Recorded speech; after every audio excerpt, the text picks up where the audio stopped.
하나님 말씀 보시겠습니다. 하나님 말씀은 에스더서 9장 22절 한 절만 보겠습니다. 하나님 말씀은 에스더서 9장 22절 말씀입니다.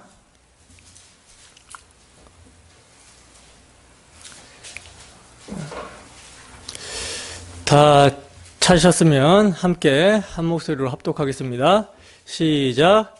이달 이날에 유다인들이 대적에서 벗어나서 평안함을 얻어 슬픔이 변하여 기쁨이 되고 애통이 변하여 길한 날이 되었으니 이 두 날을 지켜 잔치를 베풀고 즐기며 서로 예물을 주며 가난한 자를 구제하라 하매. 아멘. 에스더 파노라마라는 제목으로 하나님 말씀 증거하도록 하겠습니다.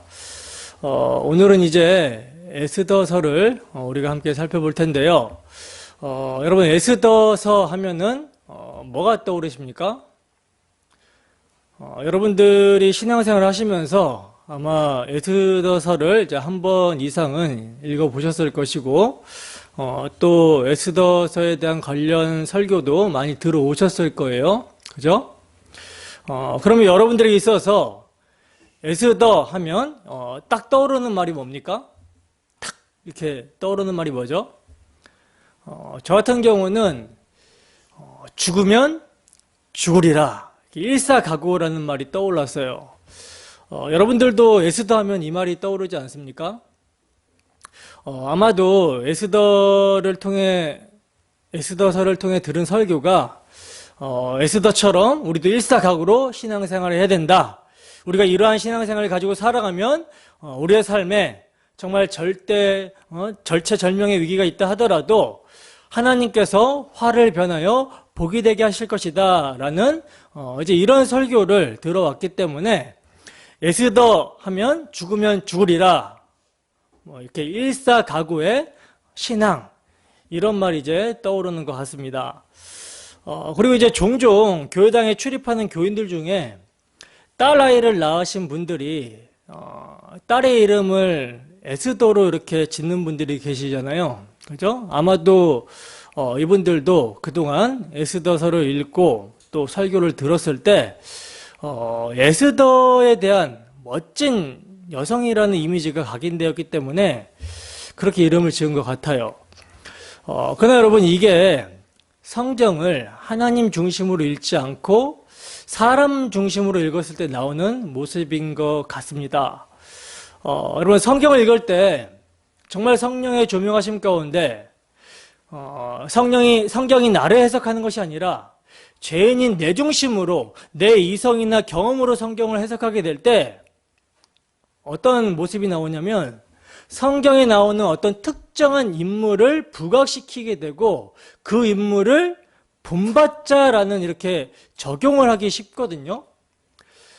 사실 이게 오늘날 성경 해석의 가장 큰 문제예요. 왜냐면요, 성령의 감동으로 기록된 성경은 누가 주인공입니까?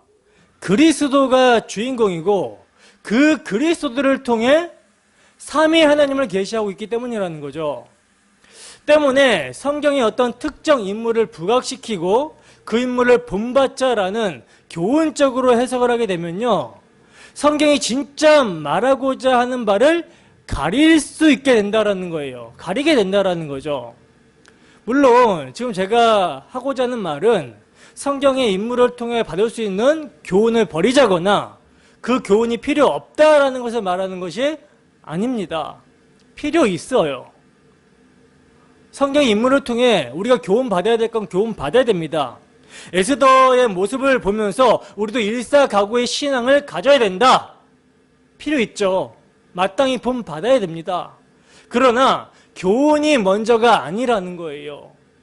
에스더를 에스더 되게 하시는, 모르드게를 모르드게 되게 하는, 그의 신앙을 일사각오의 신앙으로 만들어 가시는 하나님의 하나님 되심을 봐야 된다는 거예요.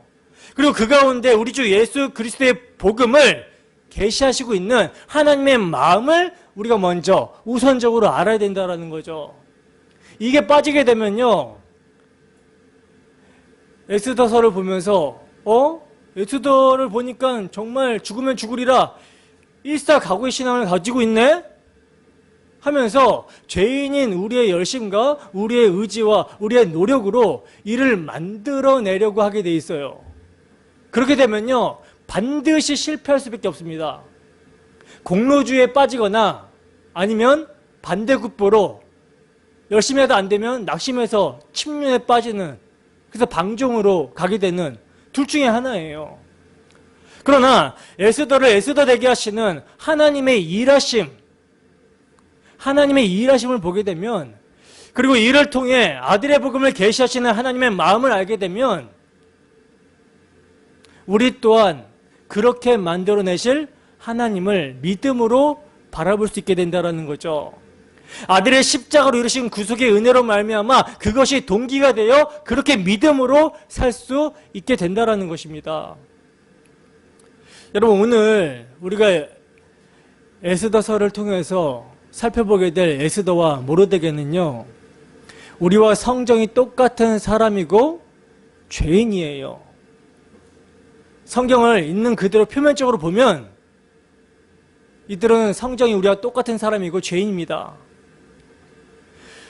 에스더가 살고 있었던 당시의 역사적 상황을 보면요, BC 485년에서 465년 사이 아하수에로 왕이 통치하는 시기거든요.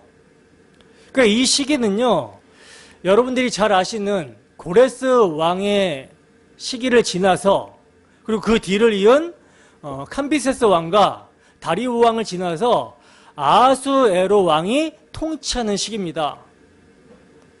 그리고 이 아하수에로 왕 다음 왕이 누구냐면 우리가 지난 시간까지 살펴봤었던 제2차, 제3차 포로귀환의 조서를 내린 아닥사스다 왕이었어요.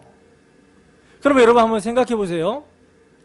남유다가 하나님의 언약을 배신함으로써 BC 586년에 하나님의 징계를 받아서 망했지만, 그래서 1차, 2차, 3차 이렇게 포로로, 바벨론 포로로 끌려가게 되었지만, 하나님께서는 이들을 징계는 하셨지만 70년 만에 돌아오게 하시겠다라고 에레미야 선지자를 통해서 예언을 하셨죠. 그러니까 하나님께서는 남유다의 멸망 이후에 회복을 약속하셨기 때문에 정말 포로로 끌려가서 회개한 자들, 남은 자들, 경건한 자들은요, 다시 이스라엘이 회복될 그때, 포로에서 귀환이 될 그때 이를 대망했고, 결국 예언의 내용대로 이사야 선지자가 예언한 고레스 왕 시기에 1차 포로 귀환이 이루어졌다라는 거예요. 하나님의 말씀대로, 하나님께서 에레미야 선지자에게 하신 말씀대로 포로 귀환이 고레스 왕 때 1차적으로 이루어졌습니다. 그래서 수르바벨과 제사장 여호수아의 주도하에 포로에서 돌아오게 돼서 뭘 건축하게 되죠? 성전을 재건하게 되죠. 성전 건축을 재건하게 되었잖아요. 근데 고레스 왕으로부터 1차 포로기한의 조서가 내려졌음에도 불구하고 이스라엘 땅으로, 약속의 땅으로 바벨론 포로되었던 자들이 다는 돌아오지 않았다라는 거예요. 다 돌아오지 않았어요. 그래서 에스라서 2장에 보면 바벨론에서 포로귀환한 자들의 수를 이야기하고 있는데 몇 명이라고 그럽니까? 42,630명이라고 그러죠. 여러분, 800년 전에 이스라엘 민족이 광야에 있었을 때요, 장정만 60만 명이었습니다. 그리고 다윗 왕이 인구조사, 요압을 시켜서 인구조사를 할 때요, 창을 들 수 있는, 그러니까 무기를 들고 무장할 수 있는 군인들만 130만 명이었습니다. 건장한 남자들만 130만 명이었어요. 근데 포로로부터 돌아온 사람은요, 겨우 4만 2천 명 남짓입니다. 여러분, 이것이 의미하는 바가 무엇이겠습니까? 이것은요, 대다수의 사람들이 포로로부터 돌아오지 않았다라는 거예요. 대다수의 사람들이. 실제 돌아온 사람보다 훨씬 더 많은 사람들이 70년 동안 머물렀던, 포로로 잡혀간 그 땅에서 머물기를 원했던 거라는 거죠. 왜 그랬겠습니까? 수많은 사람들이요, 하나님의 은혜로 포로 귀환을 선택하기보다는 일신의 안락을 위해서 그 땅에, 그 포로된 땅에 그대로 머물기를 원했기 때문입니다. 다시 본토로 돌아가서 아무것도 없는 상황에서 정말 고생스럽게 모든 것을 다시 시작하기보다는 그냥 수십 년간 경제적, 사회적으로 닦아놓은 기반이 있는 그 땅에서 그냥 눌러 살기를 원했던 거라는 거예요. 자, 그럼 보세요. 에스더와 모르드게는 어디에 속한 사람입니까? 이들은 고레스로부터 포로 귀환 명령이 떨어진 후 한참 후의 사람들이거든요.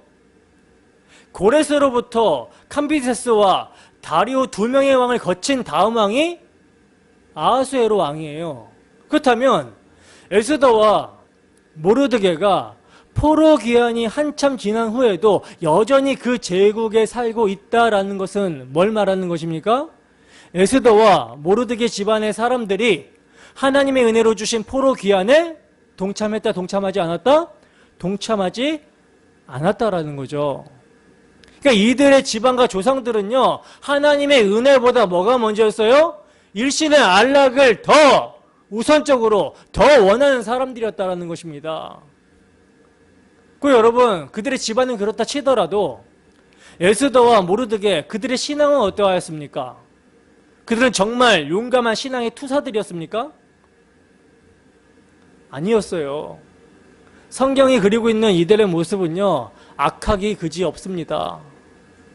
우선 모르드게의 이름부터 보면요, 모르드게라는 말의 의미가 바벨론의 주신 마르둑에서 온 말이에요. 그러니까 이 사람 모르드게의 이름은 마르둑을 섬기는 자라는 뜻입니다.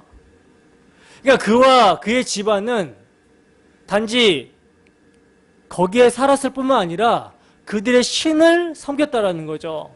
그리고 그저 섬기는 정도가 아니라 아들의 이름까지 그의 신의 이름을 따라 지을 정도로 열렬하게 섬긴 자들이었다라는 거예요.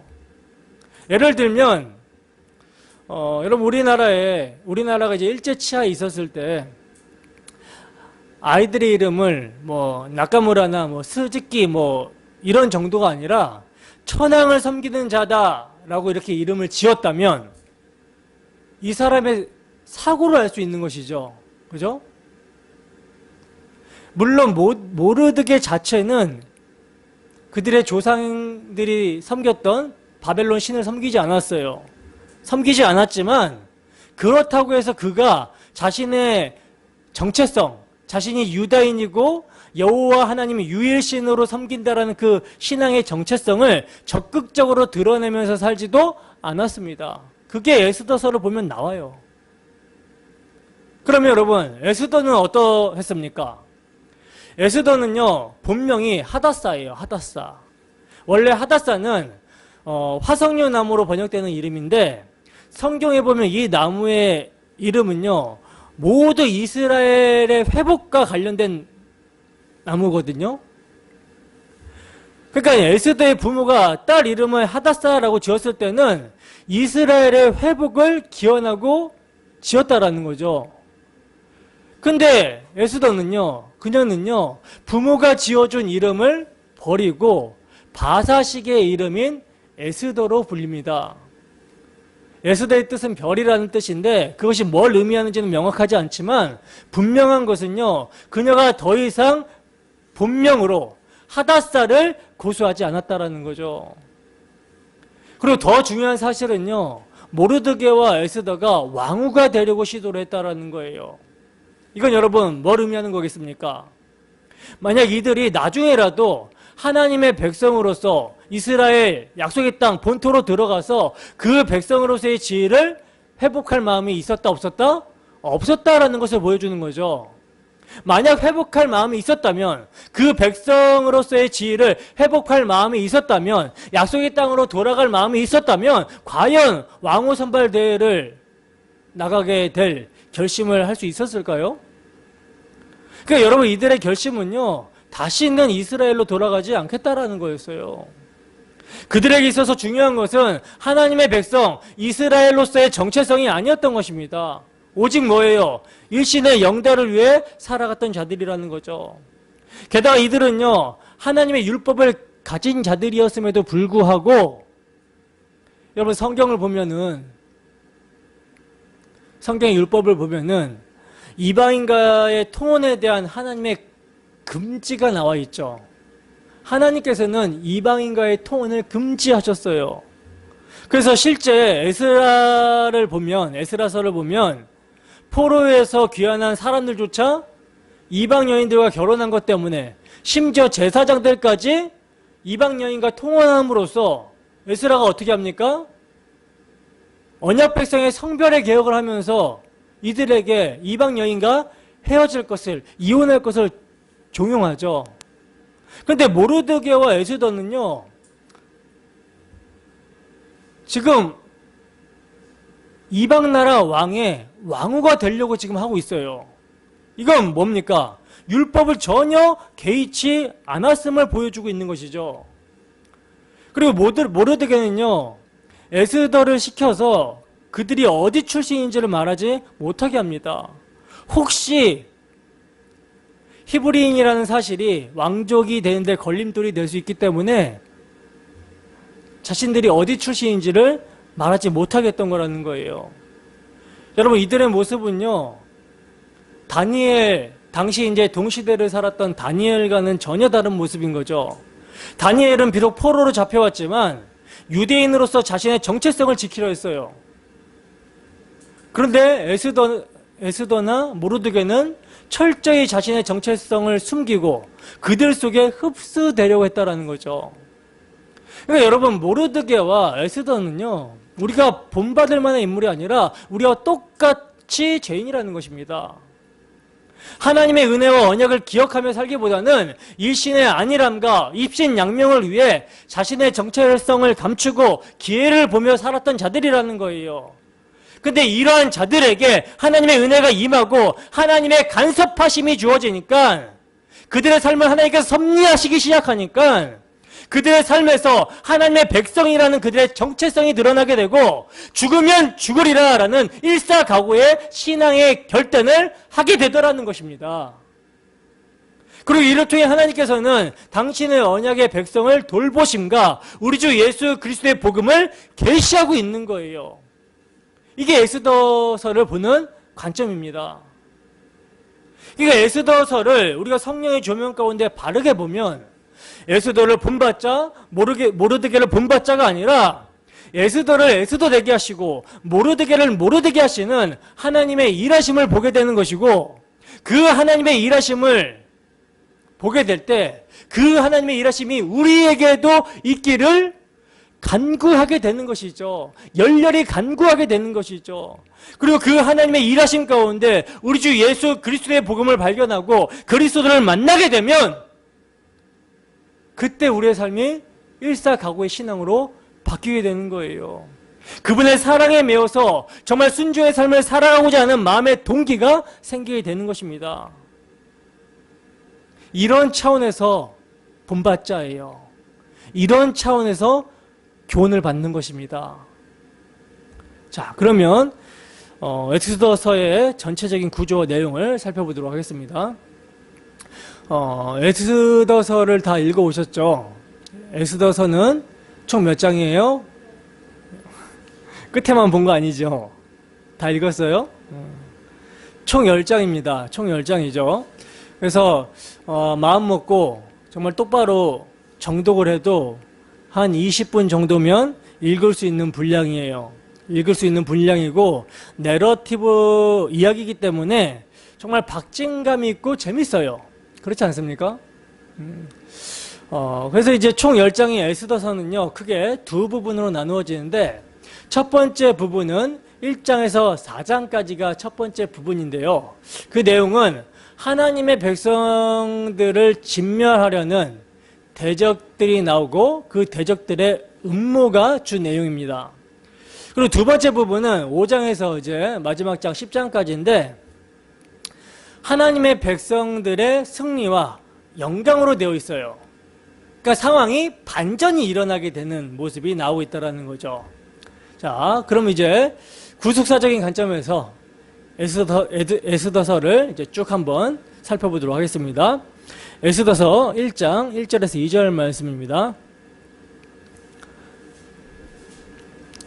함께 읽습니다. 시작. 이 일은 아하수에로 왕 때에 있었던 일이니 아하수에로는 인도로부터 구스까지 127지방을 다스리는 왕이라. 당시에 아하수에로 왕이 수상궁에 즉위하고. 아멘. 여러분 지금 이 말씀을 에스라서와 대조를 해보면요, 아하수에로 왕 때 어떤 일이 있었는지 역사적 배경을 우리가 알 수 있거든요. 아하수에로 왕 때 어떤 일이 있었는가? 유다 예루살렘과 바사의 수산에는 각각 무슨 일이 일어나는지를 보고 가겠습니다. 에스라 4장 1절에서 6절 말씀입니다. 에스라서 4장 1절에서 6절 말씀.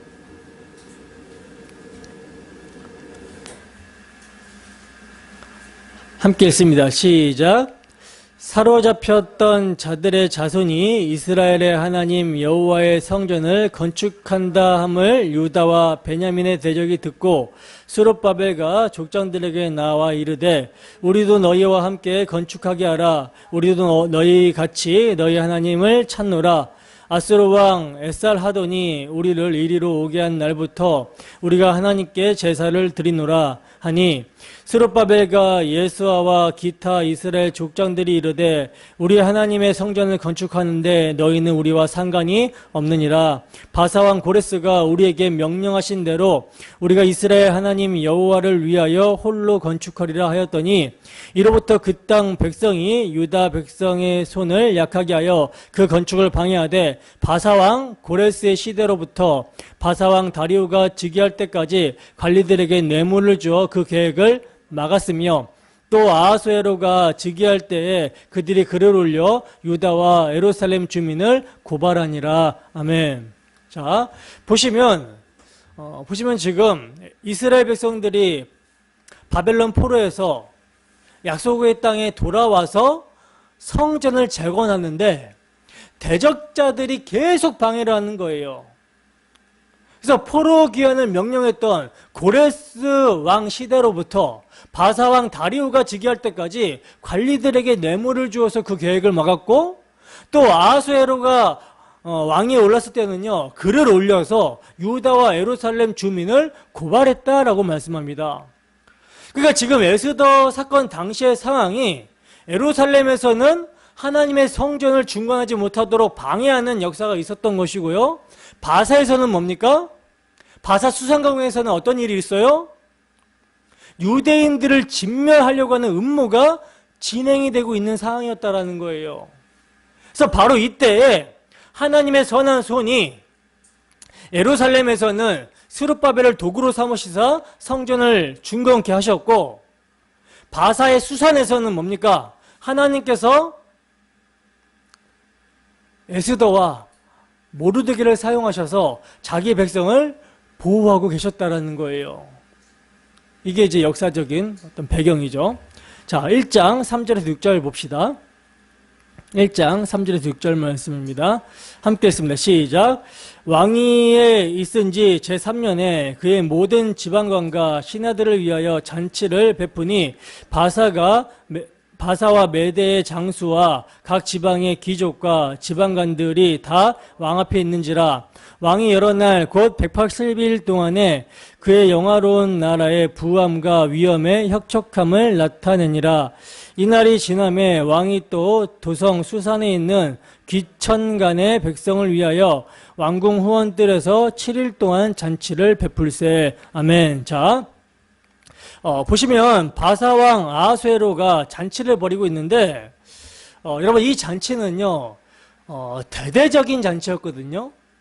학자들은 이 잔치가 당시 바사 나라의 대적이었던 헬라의 전쟁을 앞두고 사기를 독려하는 차원에서 베풀었던 잔치다라고 보고 있어요.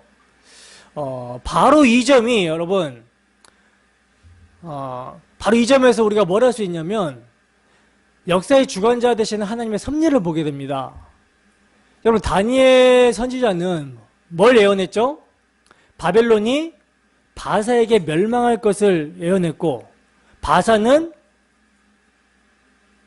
헬라에 의해서 망하게 될 것을 예언했어요. 그리고 그 뒤에 로마가 일어나게 될 것을 다니엘 선지자는 예언했는데, 지금 그 다니엘 선지자가 예언한 헬라가, 그리스가 지금 일어나고 있는 것이죠. 그래서 아하수에로 왕은 헬라와 전쟁을 하기 위해서 지금 잔치를 하고 있는 거예요. 사기를 독려하기 위해서. 여러분, 역사를 주관하시는 하나님의 섭리가 보이지 않습니까? 여러분, 만일 아하수에로 왕이 헬라와의 전쟁이 아니었다면 잔치를 베풀지 않았을 거고요. 잔치를 베풀지 않았다면 그의 왕후 와스디가 폐위되지 않았을 것입니다. 그리고 왕후가 폐위되지 않았다면 에스더가 왕후가 되는 일도 없었을 것이며, 만일 그렇게 되었다면 바사에 있는 유다인들은 하만에 의해 진멸당하게 되었을 거라는 거예요. 그리고 그렇게 되면 2차와 3차에 걸친 유대인의 귀환도 이루어지지 못했을 거고요. 그리고 더 나아가 바사에서뿐만 아니라 지금 예루살렘에 1차로 귀환한 자들에게도 큰 화가 미쳤을 것이고, 결국 구원이 유다를 통하여 나게 하시려는 하나님의 구원 계획에는 큰 타격을 입게 되었을 거라는 거죠. 그래서 만일 그렇게 되었다면 우리의 구원도 위태롭게 되는 거예요. 그러나 모든 일이 하나님의 섭리 가운데 착착착 진행이 되어서 일어나고 있다는 사실을 우리는 보게 됩니다. 에스더서에는요, 하나님이라는 말과 이게 여호와라는 말 이렇게 전혀 나오지 않거든요. 그런데 보이지 않는 하나님의 일하심, 하나님의 손이 일하시는 모습을 우리는 확인해 볼 수 있다는 거예요. 자, 1장 9절에서 11절 말씀 보겠습니다. 함께 했습니다. 시작. 왕후 와스디도 아하수에로 왕궁에서 여인들을 위하여 잔치를 베푸니라.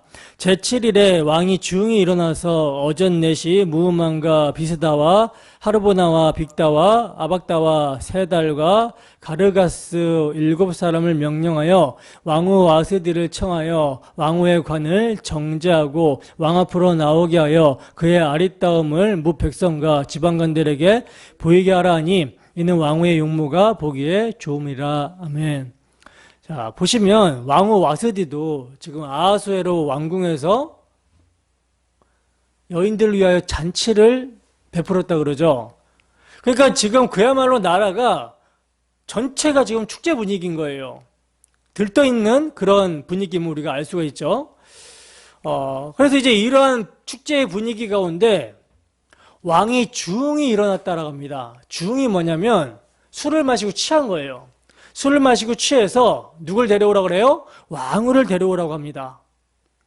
그러니까 술이 취하니까 왕후의 용모가 아름답기 때문에 이것을 이제 신하들에게 자랑하고 싶었다 봐요.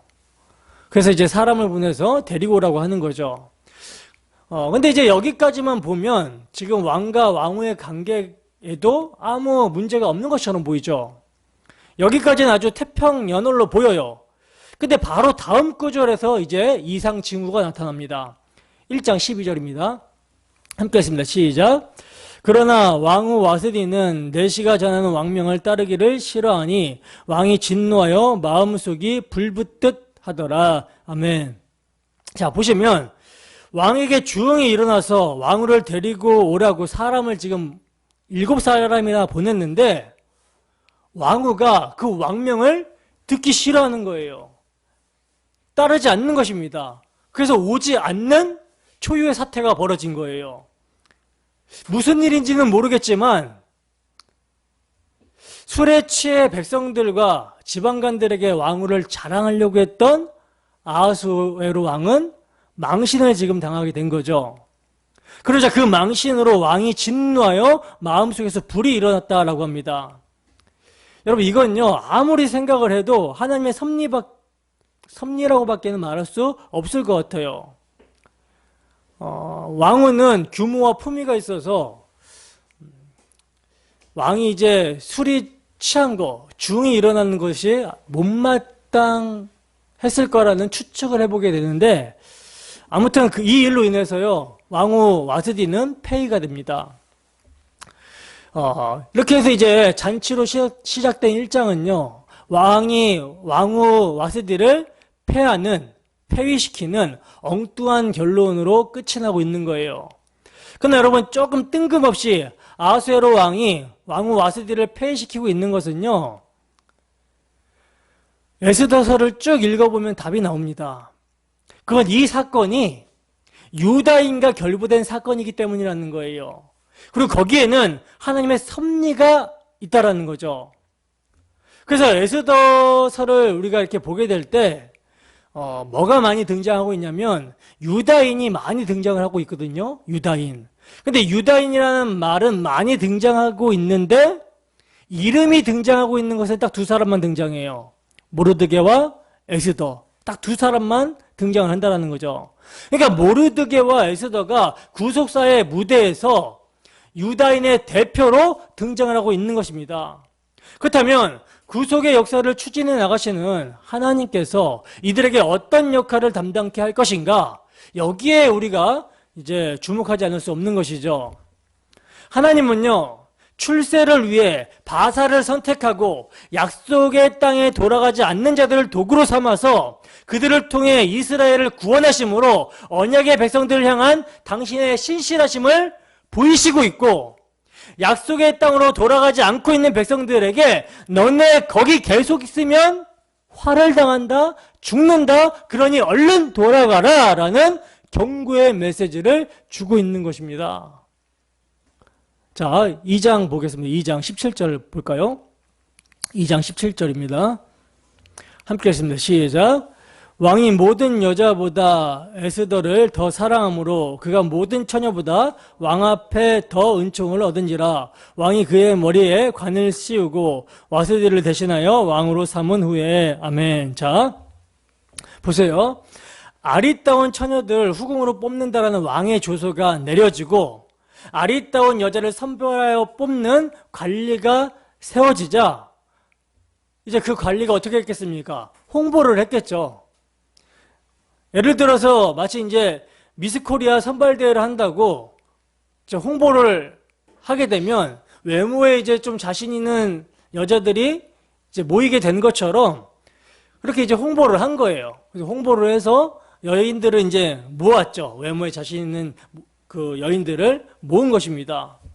근데 여러분 여기서 이제 에스더가 한 일이라고는요, 자신이 외모가 조금 된다고 생각하고 거기에 참가한 거예요. 근데 생각해 보세요. 각 지방에서 자기 외모에 자신 있는 자들, 정말 날고 긴다라고 하는 사람들이 다 나왔습니다. 다 나왔어요. 근데 거기서 누가? 에스더가 관리의 눈에 들어서 뽑힌 거예요. 그리고 그 뽑힌 자들을 관리하는 헤게라는 사람이 이 에스더를 좋게 보고 은혜를 베풀었다라고 성경은 증거합니다. 그리고 더 나아가서 모든 처녀보다 왕에게 더 은총을 얻게 되어서 왕후가 되었다라고 한다는 거예요. 이게 여러분 우연입니까? 우연일까요? 하나님의 선한 손의 역사입니다. 그래서 중요한 것은요, 에스더가 이제 왕후 와스디를 대신하여 왕후가 되었다라는 거예요. 이것은 여러분 구속사에 있어서 아주 중요한 의미죠. 그 이유는 그녀가 유다인 에스더이기 때문이라는 것입니다. 그런데 이 유다인 에스더가 왕후가 되는 과정에서 자신의 민족과 종족을 밝히지를 않아요. 그리고 그 이유를 성경은 모르드게가 말하지 말라고 했기 때문이라고 하는데, 여기서도 혹시나 히브리 출신이라는 사실이 에스더가 왕후가 되는데 걸림돌이 될까봐 염려하는 모르드게 모습을 우리는 볼 수가 있죠. 바사 사람들이 당시 세계에서 유일하게 유일신을 섬기던 이스라엘 사람들에게 어느 정도 배타적인 태도를 견지하고 있었기 때문에 왕을 뽑는데 선입견을 가지지 않을까라는 그런 염려 때문에 이렇게 에스더에게 말하지 말아라 하고 있는 모습이라는 것이죠. 그러나 여러분, 이러한 모르드게의 모습조차도요, 하나님은 선으로 사용하십니다. 그래서 대적자 하만이 왕의 출신을 모르고 모르드게와의 관계도 몰라요. 모르드게와 에스더의 관계도 몰라요. 그래서 이게 하만이 죽는데 결정적인 역할을 하게 되는 것이죠. 그리고 성경은요, 모르드게가 빅단과 데레스라는 사람이 왕에게 원한을 품고 왕을 암살하려고 하는 계획을 알고 그들을 에스더에게 고하고 에스더는 그것을 모르드게의 이름으로 왕에게 아뢰었다라고 말씀을 하고 있거든요. 그래서 이들을 조사해서 왕을 암살하려고 하는 이들을 이제 조사하여 실제적인 증거를 얻고 처벌했다라고 하는데, 여러분, 왕을 암살하려고 하는 자들의 계획을 알려줬어요. 누가? 모르드게가. 그러면 지금 목숨을 살려준 거나 마찬가지잖아요. 그러면 포상을 해야 되는 거잖아요. 그죠? 상을 받아야 되는 엄청난 일을 지금 모르드게가 한 것입니다. 근데 이 일을요, 궁중 일기에만 기록하고 모르드게에게 뭔가 상을 준다던가 사례를 한다던가 이런 게 전혀 없어요. 아니, 자기를 구해줬는데 왕이 지금 전혀 신경을 안 쓰고 있는 것이죠. 근데 나중에 한참 지나서 왕이 이 사건을 우연히 다시 보게 됩니다. 그러니까 왕은 우연히 본 것이지만 이 또한 누가? 하나님의 섭리 가운데 일어나고 있는 거라는 거죠. 그래서 왕이 우연히 알게 된 이 사건이 위기에서 유다인들을 구원하는데 에스더의 역할 못지않게 중요하게 영향력을 미치게 된다는 거예요. 여러분, 하나님의 칭호가 단 한 번도 등장하고 있지 않는 에스더서에서 하나님의 선한 손이 하시는 일을 보게 된다는 거 참으로 놀랍고 경탄을 금할 길이 없지 않습니까? 3장 1절 보겠습니다. 3장 1절입니다. 함께 읽습니다. 시작. 그 후에 아하수에로 왕이 아각 사람 함무다다의 아들 하만의 지위를 높이 올려 함께 있는 모든 대신 위에 두니. 아멘. 자, 여기서 이제 그 후라는 말은 뭐겠습니까? 에스더가 이제 왕후가 된 후, 또는 모르드게가 왕을 암살하려고 하는 자들을 고발하고 그 일이 이제 궁중 일기에 기록된 후, 뭐 둘 중에 하나겠죠, 그죠? 그러니까 그 후에 아하수에로 왕이 아각 사람 함무다다의 아들 하만의 지위를 높이 올려 모든 대신 위에 두었다라고 말씀하고 있어요. 여기서 여러분, 아각 사람이란 사무엘에 의해서 죽임을 당한 아말렉 왕 아각의 후손을 뜻하는 거거든요. 그러니까 하만이라는 인물은 이스라엘에 대해서 강한 적개심을 품고 있을 가능성이 높은 인물인데, 그런 그가 지금 왕 다음에, 아하수에로 왕 다음에 권력을 얻게 되었다라는 거예요. 그러니까 이제 유대인의 대적자가 지금 등장을 하고 있는 것입니다. 3장 2절에서 4절 말씀입니다. 함께 읽습니다. 시작. 대궐문에 있는 왕의 모든 신하들이 다 왕의 명령대로 하만에게 꿇어 절하되 모르드게는 꿇지도 아니하고 절하지도 아니하니 대궐문에 있는 왕의 신하들이 모르드게에게 이르되 너는 어찌하여 왕의 명령을 거역하느냐 하고 날마다 권하되 모르드게가 듣지 아니하고 자기는 유다인임을 알렸더니 그들이 모르드게의 일이 어찌되나 보고자 하여 하만에게 전하였더라. 아멘. 자, 보세요, 여러분. 이제까지 자신의 안위를 위해서 자신의 정체를 감춰온 모르드게가 드디어 이제 자신의 정체성을 드러내게 됩니다. 하만이 등장하기 전까지는요, 자신의 정체성을 감추고 그저 바사라는 나라에 적응하면서 자기 안위를 위해서 살았어요. 왜? 세속화된 그리스도인들이 나 예수 믿는 사람이라고 하면 세상 사람들이 편견을 가지고 볼까봐, 비웃을까봐 자신의 정체성을 밝히지 않고 그냥 무난하게 살려고 했던 것처럼 그렇게 이제 모르드게가 살아왔던 거예요. 근데 이제 하만이라는 사람이 등장을 하더니 이제 도저히 자신의 정체성을 숨길 수 없게끔 흔들어 놓는 것입니다. 여러분, 모르드게는요, 높은 사람에게 절하는 일 자체를 기피하지 않았어요. 고대 이스라엘은 왕뿐만 아니라 모든 높은 신분의 사람들에게 절을 함으로써 경의를 표하는 관습을 갖고 있기 때문에 사람에게 절하는 일 자체를 기피하지는 않았어요. 그렇다면 왜 모르드게는 하만에게 절하지 않은 것인가? 이것을 이제 주석을 찾아보니까 하만이 신적인 경배 행위를 요구했기 때문이다 라고 주석가는 그러거든요. 저도 이 해석에 동의를 합니다.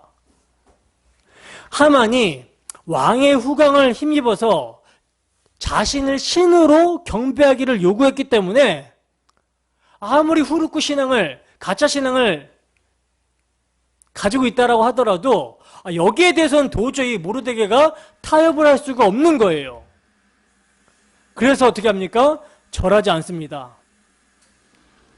그러자 다른 신하들이 모르드게한테 너는 왜 왕의 명령을 거역하냐? 라고 그러죠. 근데 여러분, 이 반문은요, 다른 신하들이 모르드게의 신변이 걱정돼서 하는 말이 아니라 오히려 유난스러운 행동을 한 모르드게를 조롱하려고 하는 의도에서 말을 하고 있는 거예요. 야, 너 그렇게 까불다 진짜 죽는다? 뭐 이런 식이죠. 그래서 이제 드디어 모르드게는요, 자신의 정체성을 말합니다. 나는 유다인이다. 자신은 유일하신 하나님만 예배하는 신분이기 때문에 신적 경배를 요구하는 하만에게 절할 수 없다. 여러분, 여기서 모르드게가 자기는 유다인임을 고한 것은요, 쉽게 말해서 커밍아웃 한 것은요, 꿇어 절할 것이냐 아니면 일사각오를 할 것이냐, 이거 이제 양자택일의 기로에서 죽을 각오를 하고 행한 일종의 신앙 고백 같은 거거든요. 그러니까 하나님은요, 자신의 안위를 위해 정체성을 숨기며 살던 모르드게를 정체성을 드러낼 수 없는 상황으로 이렇게 지금 몰고 가고 계신 거예요. 아무 일이 없었으면 모르드게는 그냥 그렇게 적당하게 자신의 정체성을 숨기면서 자신의 안위를 위해서 살았을 것입니다. 그러나 이제 자신의 정체성을 숨길 수 없는 양자택일의 상황이 들이닥치게 되자 그는 자신의 정체성을 드러내는 것을 선택합니다. 자, 이렇게 자신의 정체성을 드러내는 것을 선택하게 되자 아니나 다를까 뭐가 옵니까? 핍박이 오는 거죠. 여호와만을 유일신으로 섬기는 유다인들에게 배타적이었던 바사의 신하들은요, 모르드게 이 말을 그대로 하만에게 전했던 거예요. 그래서 이제 모르드게가 유다인이고 여호와만을 섬기는 자라서 신적 경배를 요구하는 하만에게 절할 수 없다라는 말을 전해들은 하만은요, 자신에게 절을 하지 않는 모르드게가 유다인이라는 사실을 알고 불같이 화가 일어났어요. 아마 하만은 자신의 민족 아말렉과 이스라엘 백성이 서로 불구대천의 원수라는 사실을 잘 알았을 것입니다. 그래서 여호와의 신앙을 고백하는 모든 유대인들이 마치 모르드게처럼 자신에 대해서 도전적인 태도를 가지고 있을 것이라고 생각을 한 나머지 모르드게만 죽이려고 작정하고 계획한 것이 아니라 모든 유대인들을 진멸하려고, 학살하려고 계획을 세우는 거예요. 여러분, 에스더서를 자세히 관찰하면요, 하만을 유다인의 대적 하만이라고 지칭을 하고 있고요, 아각 사람 하만이라고 5번이나 말씀하고 있거든요. 그러니까 하만은요, 여호와께서 맹세하기를 여호와가 아말렉으로 더불어 대대로 싸우리라 하신 유다인의 영원한 대적이었던 것입니다. 구속사 맥락에서 추적해보면요, 아말렉은 에서의 후손이에요. 아말렉은 에서의 후손으로 하나님께서 택하신 야곱 족속과는 어머니 복중에서부터 싸움을 한 기원을 가지고 있고요, 또 야곱의 자손들이 애굽에서 종살이를 하다가 유월절 어린 양의 피로 구속함을 받아서 가나안을 향하여 진군에 들어갈 때 이를 처음으로 대적한 자들이 아말렉 사람들이었습니다. 그것도 아주 비열하게 이스라엘 진의 후미에서 뒤처져 있는 약한 자들을 갖다가 공격을 했죠. 그래서 모세는요, 임종하기 전에 너희는 애굽에서 나오는 길에 아말렉인 내게 행한 일을 기억하라. 곧 그들이 하나님의 백성을 두려워하지 아니하고 너를 길에서 만나 너희 피곤함을 타서 내 뒤에 떨어진 약한 자를 쳤느니라. 이렇게 말하면서 아말렉의 대적 행위를 잊지 말 것을 당부했던 거예요. 그리고 이제 이 싸움이, 바로 그 싸움이 어디서? 바산 나라에서 재현이 되고 있는 것입니다. 그것도 택함을 받은 이스라엘 족속이 어려움에 처해 있는 상황에서 일어나고 있는 거예요. 그리고 더욱 관심을 끄는 것은요, 베냐민 지파 사울왕은요, 하나님의 명을 어기고 아말렉의 왕 아각을 살려줬던 전적이 있었어요. 근데 그로부터 이제 약 500년 후에 아각 사람 하만과 베냐민 지파, 베냐민 자손 모르드게가 재대결을 지금 하게 된 거라는 거죠. 굉장히 지금 의미심장한 모습인 거죠. 그래서 이제 유다인을 전멸시키기로 한 작정한 하만은요, 한 민족이 왕의 나라에 흩어져서 거하는데 그 법률이 만민의 것과 달라서 왕의 법률을 지키지 않습니다. 이를 용납하는 것은 왕에게 유익하지 않습니다. 라고 아하수에로에게 보고를 하고 말을 합니다. 그리고 왕이 옳게 여기거든 조서를 내려서 진멸하라고 상소를 한 거예요. 유다인들을 진멸하라고 상소를 한 거예요. 그러자 하만의 상소에 아하수에로 왕이 허락을 합니다. 이제 대적이 유다 민족을 진멸하게 생긴 거예요. 그래서 날짜를 12월 13일로 정하고 각 지방에 조서를 붙여서 이날 유대인들을 싹 다 죽이라고 왕명을 공포합니다.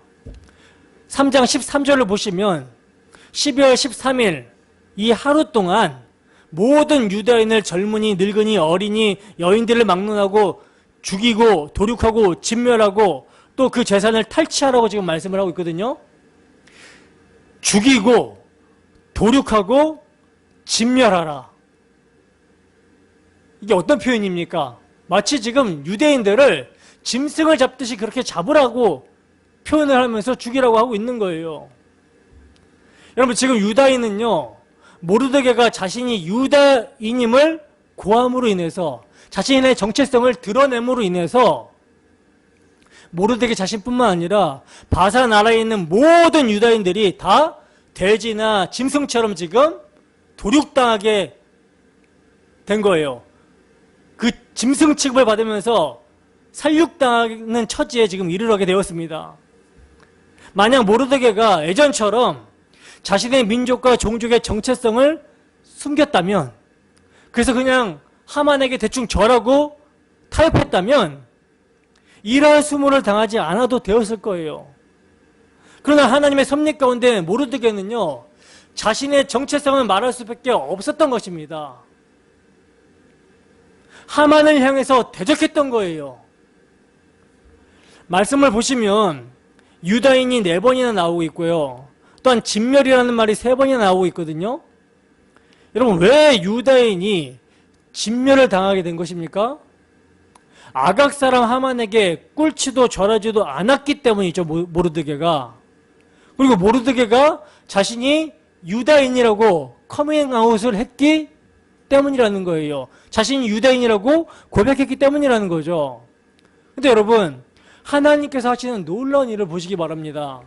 하나님께서는요, 자신의 안위를 위해 정체성을 숨기고 살아가는 모르드게로 하여금 자신의 정체성을 드러내게 하셨어요. 그리고 이제 그 자신의 정체성을 드러낸 모르드게를 어떻게 하십니까? 구원하여 주시는 것입니다. 하나님께서는요, 이제 자기는 유다인임을 고백하며 자신의 정체성을 드러낸 모르드게와 그의 백성인 유다인을 구원하기 위해서 일어나시는 거예요. 이제 일을 하시는 것입니다. 모세가 백성에게 이르되 너희는 두려워 말고 가만히 서서 여호와께서 오늘날 너희를 위하여 행하시는 구원을 보라 라고 말했듯이, 너희 하나님 여호와가 너희 가운데 계시니 그는 구원을 베푸실 전능자시라 또 모든 육체가 하나님의 구원하심을 보리라 하심과 같이 반드시 지금 구원하여 주시는 것입니다. 여러분, 지금 하만과 모르드게의 싸움은요, 뱀의 후손과 여자의 후손의 싸움이에요. 사탄의 세력은요, 단순히 그냥 모르드게를 죽이려고 하는 것이 아니라 유다인을 몰살시키려고 합니다. 그래서 여자의 후손으로 오시는 그리스도의 씨를 지금 말리려고 하는 거예요. 멸하려고 하려고 하는 것이죠. 그래서 이제 유다인들을 다 죽이라는 조서가 내려지자 모르드게가 이 모든 일을 알고 자기의 옷을 찢고 굵은 배의 옷을 입고 죄를 뒤집어 쓰고 대성통곡합니다. 그리고 이 소식을 들은 전국에 흩어져 있는 유다인들도 크게 애통하며 금식하며 울부짖고 굵은 배의 옷을 입고 죄에 뒤집어 쓰고 눕습니다. 여러분, 이러한 모습은 어떤 모습입니까? 이런 모습은요, 변명의 여지가 없이 하나님 앞에서 회개하는 자세죠. 40일이 지나면 니느웨가 무너지리라 라는 요나 선지자의 경고를 듣고 그 소문이 느느웨 왕에게까지 들리게 되니까 왕이 보호자에서 일어나 의복을 벗고 굵은 베옷을 입고 재에 앉아서 회개했어요. 또 왕이 조서를 내려서 사람이나 짐승이나 소떼나 양떼나 막론하고 아무것도 입에 대지 말고 물도 마시지 말고 힘써 여호와께 부르짖으라고 했습니다. 따라서 이제 유다인들은요, 절대절명의 위기를 맞이하여 통곡하며 애통하며 금식하여 하나님께 부르짖었던 거라는 거죠. 이러한 모습을 본 에스더의 시녀는요, 이를 이제 왕후 에스더에게 전합니다. 그리고 에스더는 이것이 무슨 일이며 무슨 연고인지 알아보라고 모르드게에게 서신을 써서 하닥이라는 사람을 보냈어요. 그러자 모르드게가 자기가 당한 모든 일과 하만이 유다인을 멸하려고 왕의 금고에 바치기로 한 은의 정확한 액수를 하닥에게 말하고 또 유다인을 진멸하라고 수상궁에서 내린 조서 초본을 하닥에게 주면서 에스더에게 보여서 알게 하러 갑니다. 그리고 또 에스더에게 부탁하여 왕에게 나아가서 그 앞에서 자기 민족을 위하여 간절히 구하라는 말을 전해달라고 요청했어요. 그래서 모르드게의 모든 말을 하닥이 다 듣고 누구에게 전합니까? 에스더에게 전합니다. 그리고 이제 에스더가 답신을 하는데 4장 11절 함께 읽어보겠습니다. 4장 11절 시작. 왕의 신하들과 왕의 각 지방 백성이 다 알거니와 남녀를 막론하고 부름을 받지 아니하고 안뜰에 들어가서 왕에게 나가면 오직 죽이는 법이요 왕이 그자에게 금규를 내밀어야 살 것이라. 이제 내가 부름을 입어 왕에게 나가지 못한 지가 이미 30일이라 하라 하니라. 아멘. 여러분 보시면 아하수에로 왕은 지금 에스더에게 권태를 지금 느끼고 있는 듯하죠. 그죠? 그러니까 지금 모든 환경과 형편은요, 절망적인 상황으로 치닫고 있는 거예요. 하나님께서는 자기 백성을 어찌하여 이런 지경까지 허용하고 계신 것일까? 여러분, 신약에서 이런 경우에 생각나는 말씀이 있죠.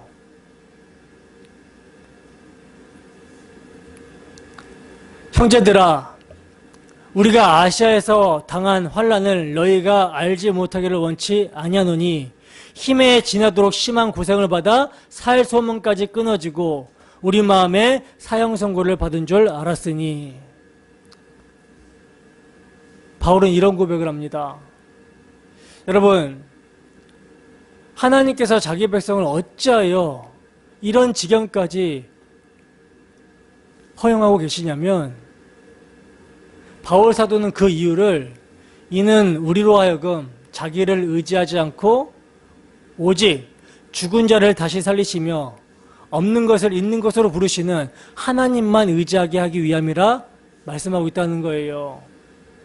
그리고 이 싸움이 바울 사도가 서신서를 보내는 교회 성도들도 동일한 싸움이라고 권하고 있습니다. 그러니까 여러분, 이 싸움은요, 오늘날 우리에게도 같은 싸움이라는 것이죠. 같은 싸움. 4장 13절에서 14절 말씀입니다. 함께 하십니다. 시작. 모르드게가 그를 시켜 에스더에게 회답하되 너는 왕궁에 있으니 모든 유다인 중에 홀로 목숨을 건지리라 생각하지 말라.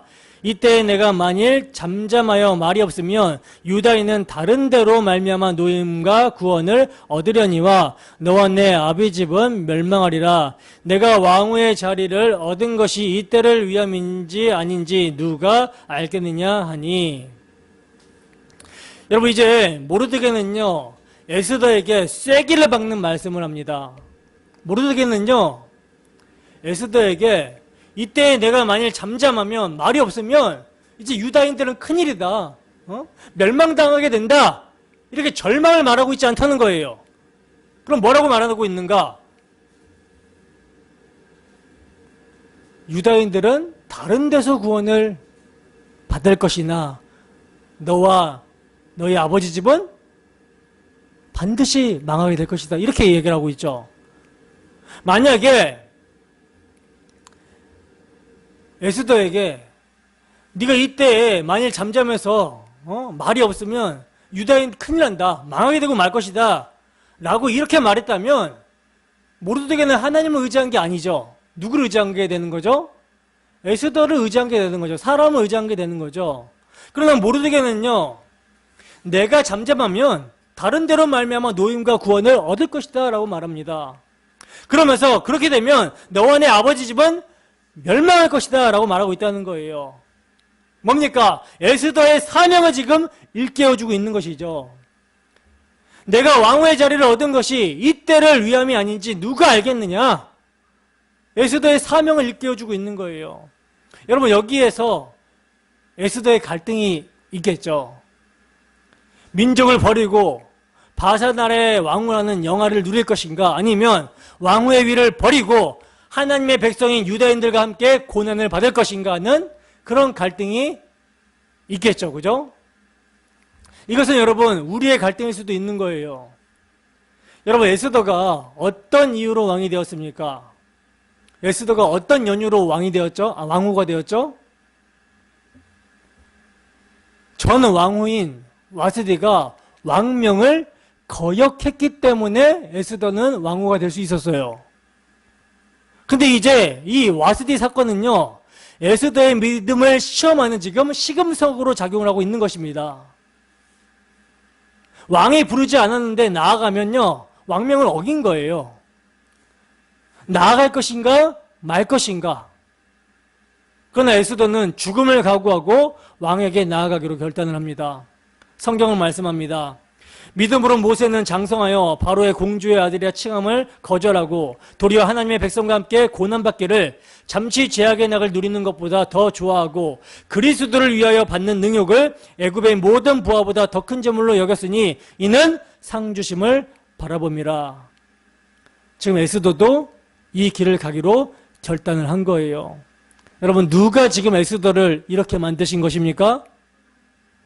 하나님이 이렇게 만들어가고 계신 것이죠. 그래서 에스더는요 모르드게에게 자신의 결단을 말하며 자신을 위해 수산에 있는 유대인들을 모으고 금식하되 밤낮 3일을 먹지도 말고 마시지도 말아달라고 합니다. 그리고 자신도 자기 시녀들과 그렇게 할 것이라고 얘기하면서 내가 죽으면 죽으리라 라는 결심을 전했어요. 자, 이런 결심을 하고 나서 3일이 지납니다. 3일이 지나고 에스더는 죽음을 무릅쓰고 왕을 만나러 가는 거예요. 근데 놀랍게도 여러분, 하나님께서는요 왕의 마음을 감동시켜서 에스더를 왕이 봤을 때 그 에스더가 너무나 매우 사랑스럽게 마음을 감동하십니다. 그래서 왕이 에스더에게 지팡이를 내밀면서 오라고 하면서 너 뭐 구하니? 나라의 절반이라도 내가 주겠다. 원하는 거 얘기해봐라. 이렇게 하게 되더라는 거죠. 이 에스더는요 왕을 위해서 잔치를 준비했다고 하면서 왕이 좋게 여기시거든 누구와? 하만과 함께 와서 잔치를 빛내달라고 초대를 합니다. 그러자 왕이 하만을 깊이 불러서 에스더가 베푼 잔치에 갑니다. 그리고 그 잔치에 가서 왕이 또 묻는 거예요. 다시 에스더에게 너 무엇을 구하니? 이렇게 물었던 거예요. 그러자 에스더는 뭐라고 말하냐면 내가 만일 왕의 목전에서 은혜를 입었고 왕이 내 소청을 허락하시며 내 요구를 시행하시기를 좋게 여기시면 내가 왕과 하만을 위하여 베푸는 잔치에 또 오소서 내일은 왕의 말씀대로 하겠습니다 라고 대답을 합니다. 그러니까 내일 또 잔치를 청한 거예요. 그리고 이제 왕후의 잔치가 끝나고 하만은 집으로 돌아가서 친구와 아내를 청하여 자신의 큰 영광과 자녀가 많은 것과 왕이 자기를 들어 왕의 모든 지방간이나 신하들보다 높인 것을 말하고, 그리고 왕후 에스더가 그 베푼 잔치에 왕과 함께 오기를 허락받은 자는 나밖에 없다.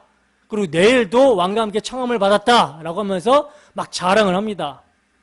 근데 한 가지 하만이 한 가지 이제 열받는 일을 말하는데, 어떤 열받는 일을 말하냐면 왕후의 잔치가 끝나고 궁궐 밖으로 나가는데 모르드게가 또 고개를 숙이지 않고 고개를 빳빳이 쳐들고 숙이지 않는 거예요. 그러니까 여기에 이제 열받아가지고 어떻게 합니까? 그를 매달 50규빗의 나무를 세우고 이제 다음날 왕후 에스더가 왕과 함께 다시 초청한 그 다음날 이제 왕에게 청해서 모르드게를 달아버려야겠다라고 작심하고 말을 하죠. 자, 하만의 상황은 지금 이런 상황인데, 반면에 에스더가 잔치를 베푼 그날 저녁에 아하수에로 왕은요 잠을 자려고 하는데 잠이 오지 않는 거예요. 잠이 안 와서 우연히 뭘 읽게 되냐면 궁중일기를 읽게 됩니다. 궁중일기를 읽었는데 모르드게가 암살을 꾸미는 내시들을 고발했음에도 불구하고 아무런 보상을 받지 못했다라는 것을 알게 되었어요. 그러니까 하나님의 섭리가 지금 기가 막힌 타이밍에 작동이 되고 있는 것이죠. 그래서 어떻게 하려고 합니까? 지금이라도 큰 상을 내려야겠다라고 마음을 먹고 그 다음 날이 되었을 때 하만을 불러다가 어떻게 해야 될지 상의를 하는데, 하만이 그 주인공이 자신인 줄 알고 뭐라고 얘기합니까? 왕께서 입으시는 왕복과 왕께서 타시는 말과 머리에 쓰시는 왕관을 가져다가 그 왕복과 말을 왕의 신하 중 가장 존귀한 자의 손에 맡겨서 왕이 존귀하게 하시기를 원하는 사람에게 옷을 입히고 말을 태워서 성중 거리로 다니며 그 앞에서 반포하여 이르기를 왕이 존귀하게 하시기를 원하시는 사람에게는 이같이 할 것이라 하게 하소서. 이렇게 지금 조언을 한 거예요. 그러자 왕이 뭐라고 합니까? 하만에게 그래, 모르드게에게 이같이 해줘라 이렇게 말을 하죠. 하만이요 적지 않게 당황했을 거예요. 성경은 말씀합니다. 악한 자가 교만하여 가련한 자를 심히 군박하오니 저희로 자기가 베푼 꾀에 빠지게 하소서. 그래서 여러분, 하만은 왕의 명령에 따라 모르드게에게 그렇게 해줬어요. 하기 싫어 죽겠는데 그렇게 해준 거죠. 그리고 이제 골치가 아파하면서 집으로 와서 자기 아내에게 있었던 일을 막 얘기하고 있는데 내시들이 이제 와가지고 왕후의 잔치에 가야 된다라고 서두르라고 하는 거예요. 그래서 부랴부랴 이제 왕후의 잔치에 하만이 참여하게 되는데, 여기서 이제 하만의 최후가 피날레로 장식이 됩니다. 자, 왕후가 베푼 잔치에서 이제 왕이 에스더에게 다시 소원을 묻습니다. 너 원하는 게 뭐냐? 나라의 절반이라도 주겠다. 얘기해봐라. 그래서 이제 에스더가 내 소청대로 내 생명을 내게 주시고 내 요구대로 내 민족을 내게 주소서. 나와 내 민족이 팔려서 죽임과 도륙함과 진멸함을 당하게 되었나이다. 만일 우리가 노비로 팔렸더라면 내가 잠잠하였으리이다. 그래도 대적이 왕의 손해를 보충하지 못하였으리라 라고 말을 합니다. 에스더의 말을 들은 왕이 놀래고 화가 나서 도대체 어떤 놈이냐고, 그가 누구며 어디 있냐고 불같은 노를 발했어요. 그러자 에스더는 하만을 지목하면서 대적과 원수는 이 악한 하만입니다 라고 고발합니다. 여러분, 만약에 하만이 그 왕후가 베푼 연회에 없었으면, 왕후가 베푼 잔치에 없었으면, 그 자리에 없었으면 간악한 하만은요 왕에게 막 둘러댔을 거예요. 그러나 에스더는 그를 그 자리에서 불러다가 고발해 버립니다. 그리고 이제 화들짝 놀란 하만이 에스더에게 살려달라고 목숨을 구걸하는 모습을 아하수에로 왕이 어떻게 봅니까? 하만이 왕후를 강간하려고 하는 모습으로 본 거예요. 그래서 하만이 모르드게를 매달 장대에 누굴? 하만 자신을 달아버립니다. 여러분, 이제 이렇게 하나님의 섭리 가운데 이스라엘의 원수, 이스라엘의 대적 하만의 죄는 폭로가 되고 제거가 됐어요. 자, 그리고 여기서 이제 끝나냐? 그 끝이 끝나는 것이 아니라 에스더가 다시 한번 죽음을 각오하고 또 한번 죽으면 죽으리라 라는 심정으로 에스더는 왕에게 나갑니다. 왕에게 나가서 유대인들을 몰살시키려고 하는 하만이 꾸민 왕의 조서의 철회를 요구했어요. 지금 여러분, 에스더는 십자가에서 죽으면 죽으리라 하시는 지금 예수 그리스도의 예표로 서 있는 거거든요. 그러나 여러분, 왕의 조서는요 취소가 됩니까 안 됩니까? 철회가 됩니까 안 됩니까? 취소가 될 수 없고 철회가 될 수 없어요. 왕의 조서는요. 왕이 도장을 찍어서 조서를 내린 것은 그 누구도 철회할 수가 없습니다. 그래서 아하수에로 왕은요 새로운 조서를 모르드게에게 쓰라고 하는 거예요. 이 조서는 어떤 내용입니까? 하만의 죽이는 조서에 대항해서 유대인의 생명을 보호하라는 내용으로서 마치 율법 외에 나타난 하나님의 의라고 볼 수 있는 조서가 내려지고 있는 것이죠. 바로 에스더서에서는요 여기서 지금 복음이 계시가 되고 있는 거예요. 여러분, 한 번 죽는 것은 정한 것이요 그 이후에 심판이 있다, 즉 죄의 삭은 사망이다 라고 말씀하신 만왕의 왕이요 만주의 주가 되시는 하나님의 정한 조서, 하나님이 정한 조서는요 절대 취소가 될 수 없습니다. 변개될 수가 없어요. 율법의 1.1핵이라도 떨어질 수 없고 폐해질 수가 없다라는 거죠. 그러나 율법 외에 나타난 하나님의 한 의가 되시는 그리스도께서는 그 사망에서 생명으로 역전시키시는 거예요. 이게 복음입니다.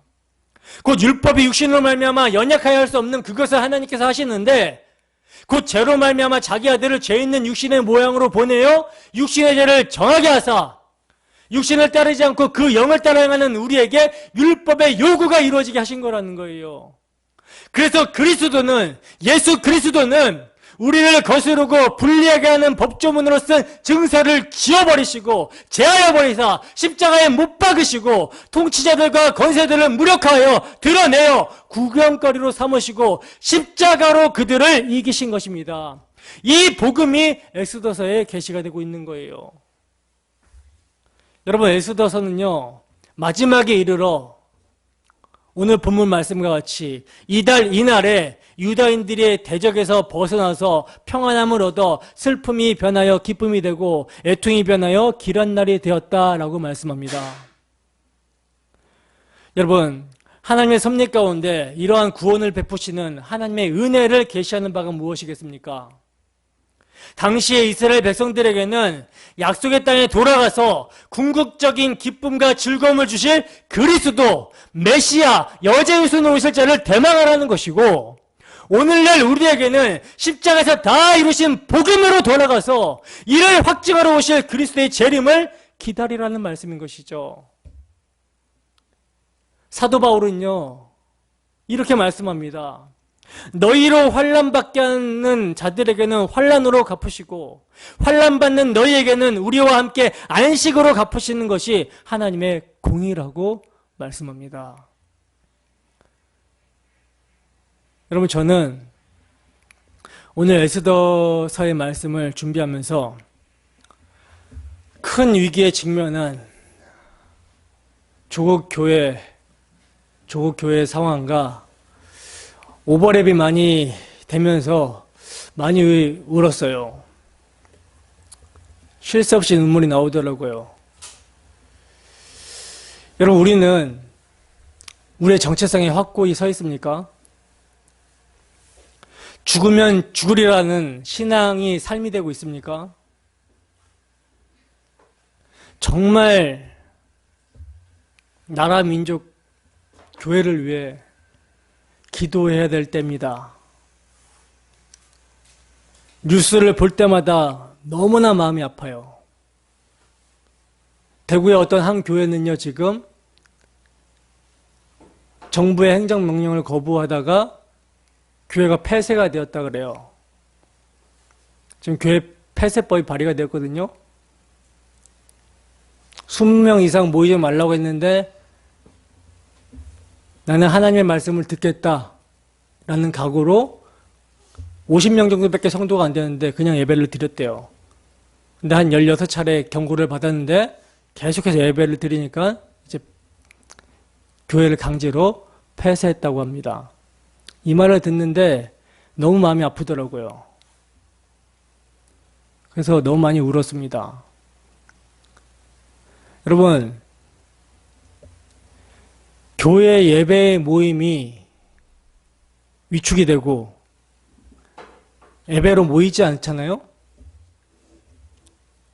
그리고 예배당에서 복음이 선포가 되지 않잖아요? 그러면요, 성도들의 삶 또한 예배의 삶이 될 수가 없어요. 이건 확실하고 이건 분명합니다. 예배의 모임을 정부가 강제하는 것은요, 교회를 죽이는 법이에요. 모든 위에서 나는 권세에 대해서 순종해야 되지만 이 법이 하나님의 법과 일체가 될 때 순종합니다.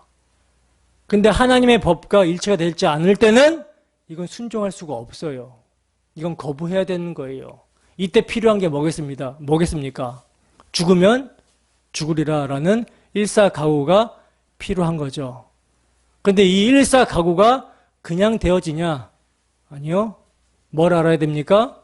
하나님께서 나 같은 죄인을 구속하기 위해서 어떠한 일을 행하셨는가의 복음을 우리가 알아야 성령으로 말미암아 하나님의 사랑이 우리 마음 가운데 부어져야 성령으로 교통하는, 성령의 교통하심 가운데 예배하는 이 예배가 얼마나 소중한지 알게 되고, 이것이 우리의 젖줄이고 이것이 우리의 생명의 양식이기 때문에 절대 포기할 수 없다라는 결단과 각오, 그리고 현재 이 상황을 보면서 마음을 찢고 울며 금식하며 회개하는 그런 모습이 나타나게 되는 거죠.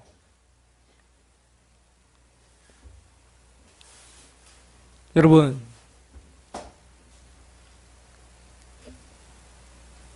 우리가 지금 타협하고 신앙을 제대로 지키지 않으면요,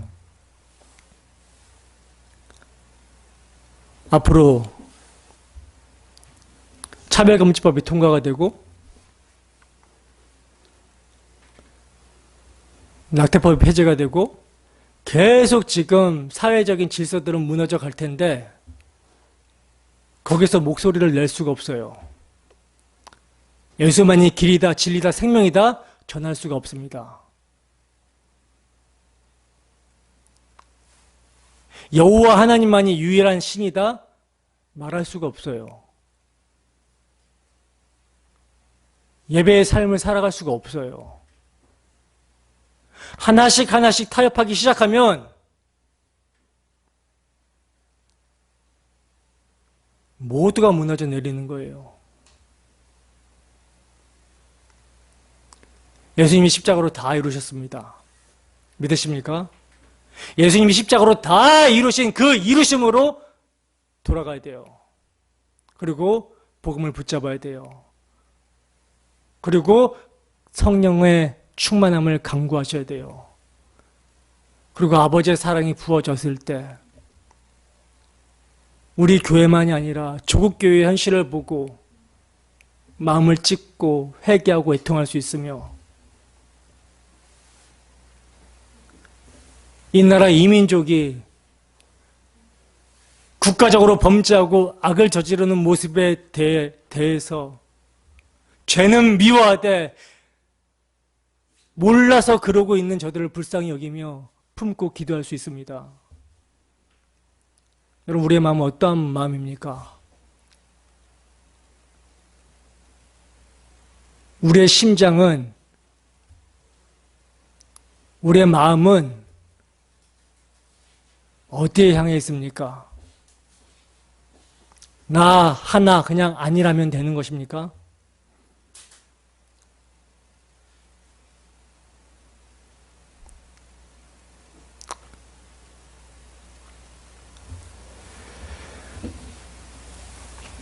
정말 금식하고 회개하고 나라 민족과 교회를 위해 기도할 때입니다. 복음으로 돌아가라는 하나님의 징계의 메시지에 귀를 기울이시고 우리의 정체성을 늘 상기시키며 죽으면 주리라는 신앙 고백의 삶의 모습으로 살아가는 우리의 모습이 되기를 주님의 이름으로 축원합니다. 기도하겠습니다. 사랑의 하나님 아버지, 이 시간 부족한 사람이 입술 열어서 주의 복음을 증거하였습니다. 하나님, 에스더서를 보면서 에스더서에서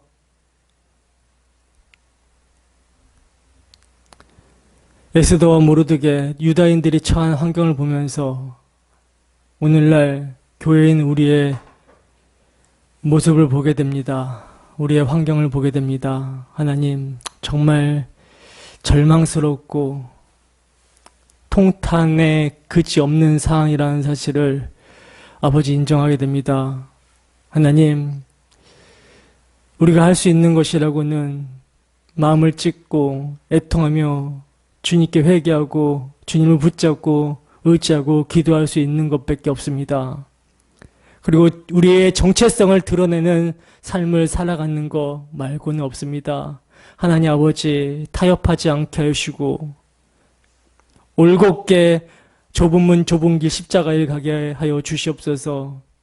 하나님이 원하시고 기뻐하시는 그 길을 갈 수 있도록 인도하여 주시옵소서.